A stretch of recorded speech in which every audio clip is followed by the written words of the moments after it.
As we progressed through this investigation, local, state, and federal partners followed tips and leads that were provided by the public.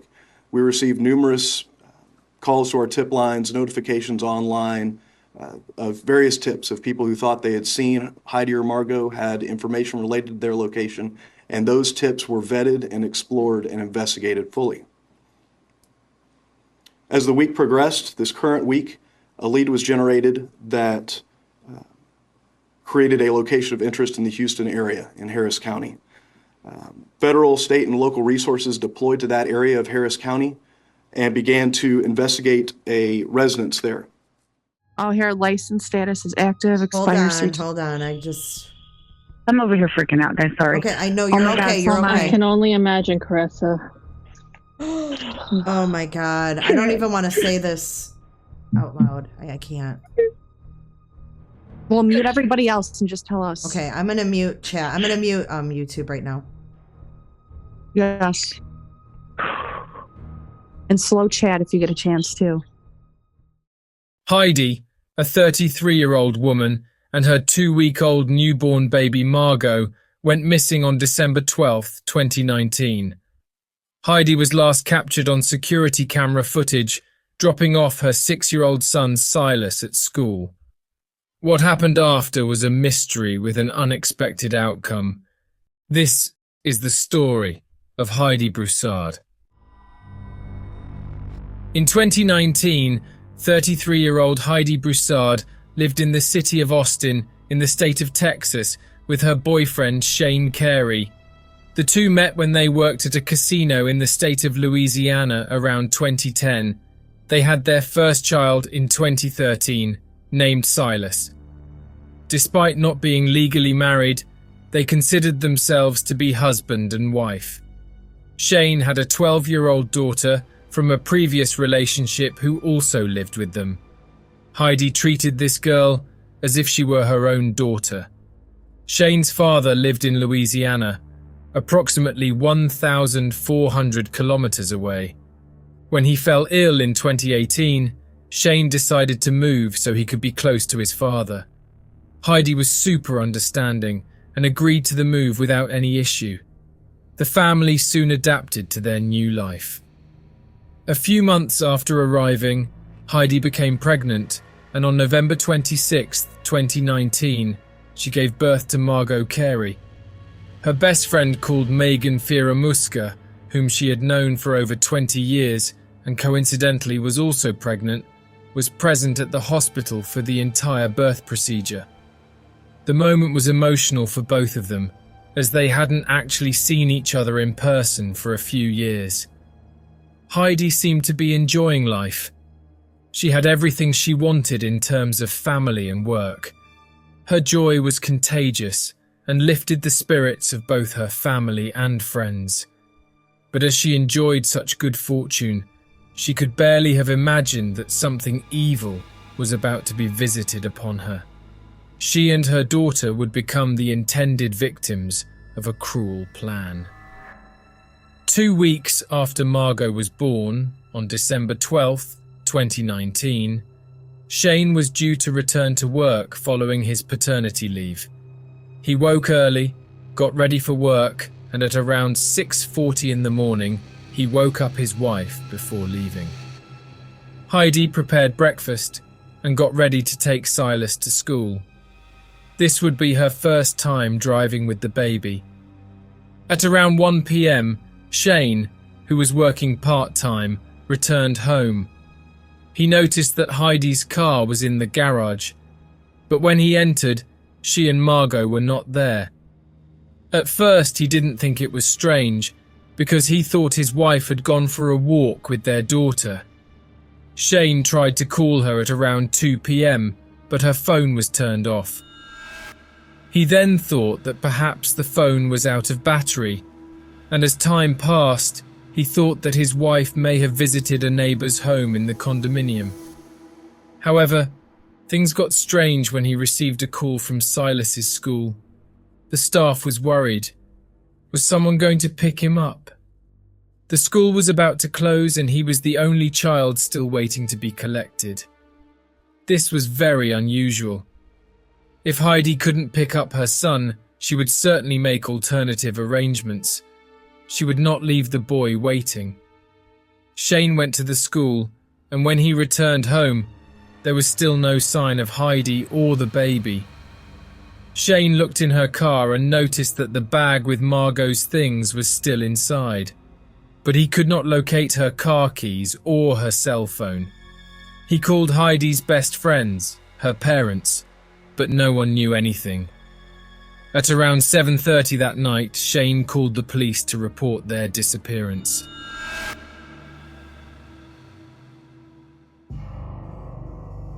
Heidi would never disappear like this. Everyone was worried. The circumstances of the case caught the attention of the media, and their details were disseminated throughout the region. Even the FBI was called in to help, as it was most unusual for a mother to disappear under such mysterious circumstances with a newborn baby. On the 13th, friends and family began putting up posters around the city. The police knew that most of the time a person close to the victim is involved in a disappearance. This led them to interrogate Shane himself and their family and friends. Shane was cooperating with the investigation and made himself available to the media to provide information. In addition to them, many of their neighbours in the region were questioned, and one of them, who did not know Heidi, said that he had seen a woman who had a very small baby in her arms walking towards a grey car. She allegedly got in and the car drove off. He stated that the person driving the car was another woman. The police, of course, had no idea who this woman was, but they already knew that she was responsible for the disappearance and was most likely known to Heidi. They began searching for this car. Shane also gave an interview to a television channel. He appeared nervous and lost. Logically, the population began to compare his behaviour with that of Chris Watts, a case that occurred a year earlier also in the USA, and which I have already brought up here on the channel. Chris gave interviews asking for help to find his pregnant wife and their 2 daughters. Days later, he himself was identified as the one responsible for the disappearance of the entire family. Even though the police never mentioned that Shane was a suspect, the media and social networks condemned him. But their families didn't believe that Shane could be involved in something as ominous as this. He underwent a polygraph test, and no evidence of a lie was identified, unlike in the Chris Watts case. Because of this, the investigations became more confidential in their scope, but the online fervour was intense. Shane was attacked heavily. Wild theories were suggested, including that the driver of the car that picked up Heidi was his secret lover. The investigations continued in secrecy until they visited a suspect's house. And guys, you know that I try my best to bring all the details about everything. But this part of the case in relation to how they found the suspect's house is so secret that it's difficult to even comprehend. So that you can understand how this was such a confidential part of the investigation, I will share what the investigator responsible for the case said to explain how he arrived at this suspect's house. Detective Harries will now come up and give you a briefing on the events that have taken place in this investigation over the past 24 hours. The Austin Police Department was contacted at approximately 7:31 p.m. on December 12th. Officers on scene began an investigation. They searched for them both there in the complex, conducted preliminary investigations, and contacted me that evening on December 12th, 2019. At that time, a BOLO was issued. That's a be on the lookout within our department. Both were entered into national and statewide databases as missing, and their information was dispersed throughout the community using a reverse 911 system that reached over 4,000 people in that area. Their images and descriptions were released to the media later in the morning of December 13th, 2019. We utilized various resources and legal processes in the attempt to locate Heidi and Margot. This has been an ongoing process with numerous warrants that have been approved and executed in the search for them. We have spoken with family, with friends, with coworkers, with neighbors. We have canvassed the areas that we know them to have been in. We have done video canvasses of any areas that we have believed them to have been in. We conducted video surveillance in association with some of our federal and statewide partners. We have done extensive video collection, online and social media research, interviews, phone calls, and these investigations have gone across Texas and gone across outstate lines. NCMEC, one of our partners, released a nationwide flyer with images depicting Margot and Heidi. As we progress through this investigation, local, state, and federal partners followed tips and leads that were provided by the public. We received numerous calls to our tip lines, notifications online, of various tips of people who thought they had seen Heidi or Margot, had information related to their location, and those tips were vetted and explored and investigated fully. As the week progressed, this current week, a lead was generated that created a location of interest in the Houston area in Harris County. Federal, state, and local resources deployed to that area of Harris County and began to investigate a residence there. Ultimately, those investigators encountered an individual outside of that resident who was detained on Thursday, December 19th, 2019. As the evening progressed, a search warrant was issued for property at that residence, both vehicles and the residence. Those search warrants were signed and were carried out by the Austin Police Department, Department of Public Safety, and with assistance from the Federal Bureau of Investigation as we conducted those searches. What was leaked in the midst of this confidential information was just a print of this house that they identified, but it was an image from above from Google Maps. In this image, you can see a grey car, the same colour that the witness saw, and it was with this information that things connected. At the time this image was published, a friend of Heidi called Caressa Nolter was already a few minutes into an online call, live, on a podcast called J is for Justice. The broadcast was on YouTube. Presenter Jay Lynn had invited two other work friends to comment on the subject in the chat. They were called Melissa and Christy. So on this day, December 19th, everyone was online and only Jay was in the studio. They talked about what had just come out on the internet, and the rest of the conversation I will let you listen to yourself. There's no audio for this video, but they're showing this house. Is this familiar to you? I can't get on the internet while on my phone. I live in the middle of nowhere. I'll read you the article real quick. It says about a dozen officers from the Texas Rangers, Department of Public Safety, FBI, and the Austin Police Department have been at a home in Northwest Harris County for hours Thursday. It appears to be part of a high-profile investigation on Bojack Drive near Jersey Village. ABC 13 counted about 24 officers and agents at the scene. An eyewitness news crew waited for what was believed to be a warrant service.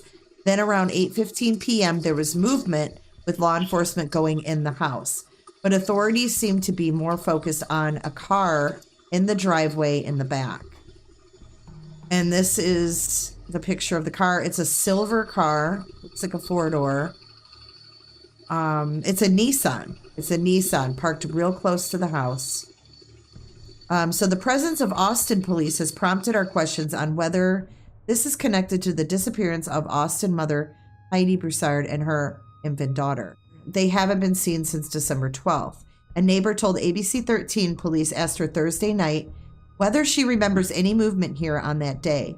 The only official response from the FBI is a vague statement that the FBI is lawfully present at the location conducting a law enforcement operation. So there's a couple dozen agents and officers at this house. I was going to say, she didn't venture out of her little bubble in Houston. So we don't think this Yeah, is... area of Houston. I'm thinking Northwest Houston, because I lived in Houston too. Northwest Houston is more. A few minutes later, people started typing the address of the place as 8118 BO Jack Drive, in addition to giving some names. The owners of the house are Christopher Green and Katie Gibbs. Do we know Doesn't them? sound That's what familiar to me. someone said in chat. Do we know them? No, I don't. That doesn't ring a bell. Not at all. Someone did you just want said in answers? chat that there is a baby registry to the owners of that house. Wow. Okay. Yes. Cool. Megan, Humphrey, and Christopher Green have the baby registry. On where? Is Oh it my God, from- that's Megan's house. Oh my God. Oh my God. What? What? That's Megan, her best friend that met her at church camp with me. What? She would not be there. Well, that's what they're coming up. Who would be Christopher Green there? and Megan Humphrey. No, Megan I'm saying Heidi would not be there.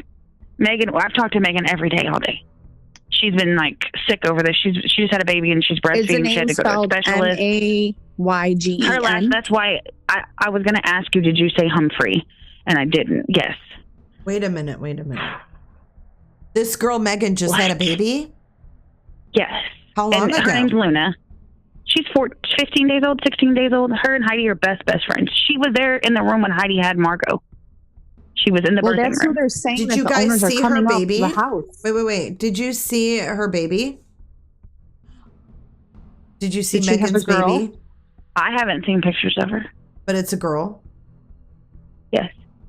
Oh, Oh, wow. And does Megan doesn't live in Houston though, does she? Yes. it's coming back to that house though. That they're the owners of that house. Is that where Megan lives, though? Yes. Oh my god. I didn't even think about Megan because, like, that's our best friend. Oh, my God. Did you now? Okay, is there proof that she was pregnant? I mean, there is. Yes. My mom was in the birthing room too. Okay.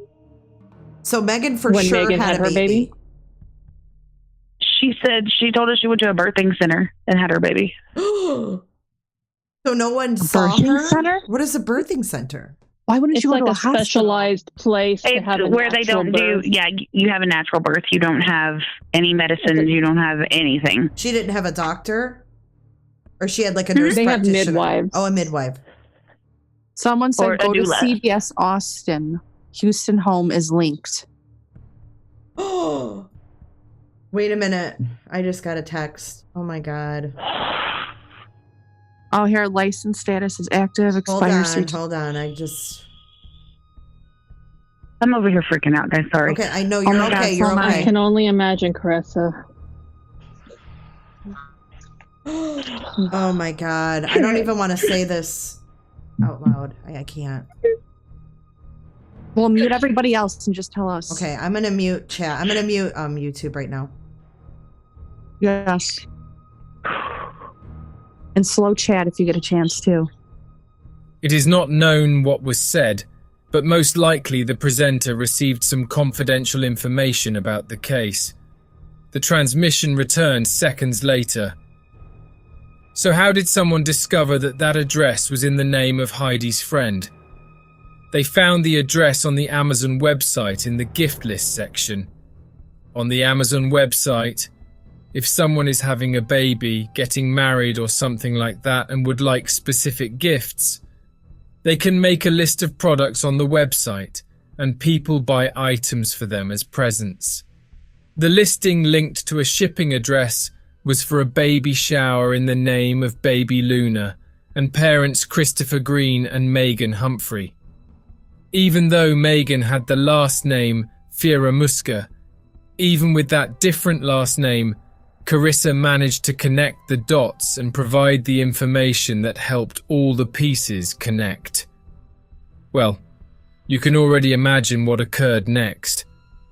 On the 19th, Megan received a visit from the police. She was holding her daughter Luna on her lap and told police that she was born on December 12th, exactly the day Heidi disappeared.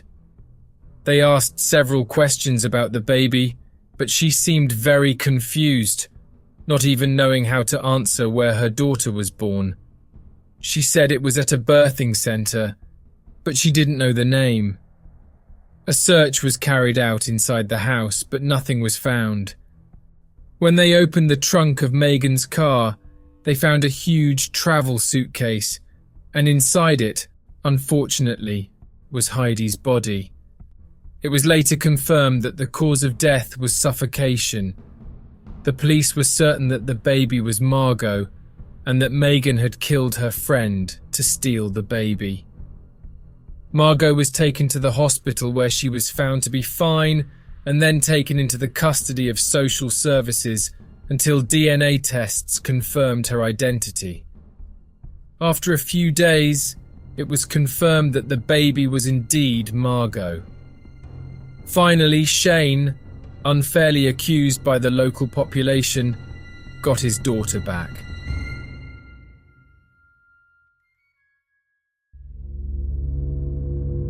Megan was initially charged with kidnapping and hiding a corpse, but not with murder.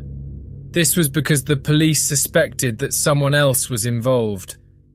Christopher Green, the man identified as the child's father on Amazon, was also the owner of the house where she was found. During his interrogation, he confirmed that Megan was his ex-girlfriend. They had broken up in March of that year. Days later, she told him that she was pregnant with his baby and wanted to reunite. He did not agree to this, but he also couldn't abandon her. She was out of work and he had this house to rent, so he agreed to let her live there rent-free until things were sorted out. On December 12th, she told him that she was going to the beach, but on the 13th, she appeared with the baby saying that she had returned from the birth centre. The police confirmed Christopher's alibi and eliminated him as a suspect. Investigations continued, and it was discovered that she had registered a baby on the internet as her and Christopher's daughter. There were more than 150 Google searches with Heidi's name, and also searches on when the police would activate an Amber Alert, which is the national alert issued when there are cases of missing children. The police no longer had any doubts that Megan had killed Heidi to steal her baby, and 5 weeks after her arrest, she was officially charged with the intentional homicide of her 20-year-old friend, Heidi Broussard. There was a theory that Megan had planned the whole thing from the beginning, physically isolating and lying to everyone about her pregnancy. But theories are not proof, and the prosecution was trying to collect as much evidence as possible to lock her up in prison for the rest of her life. On February 2023, during her trial, Margot Fira-Muska pleaded guilty to the murder of Heidi Broussard. She was sentenced to 55 years in prison with the possibility of parole after 28 years. Today, Margot is well, but unfortunately she will grow up without her mother's presence due to the fact Heidi's friend of over 20 years took her life to steal her baby. We express our deepest sympathies to the victim's family. If you've made it this far, please don't forget to leave a like and subscribe to this channel. Also, add your opinion in our comments. Thank you very much. I will see you in the next case.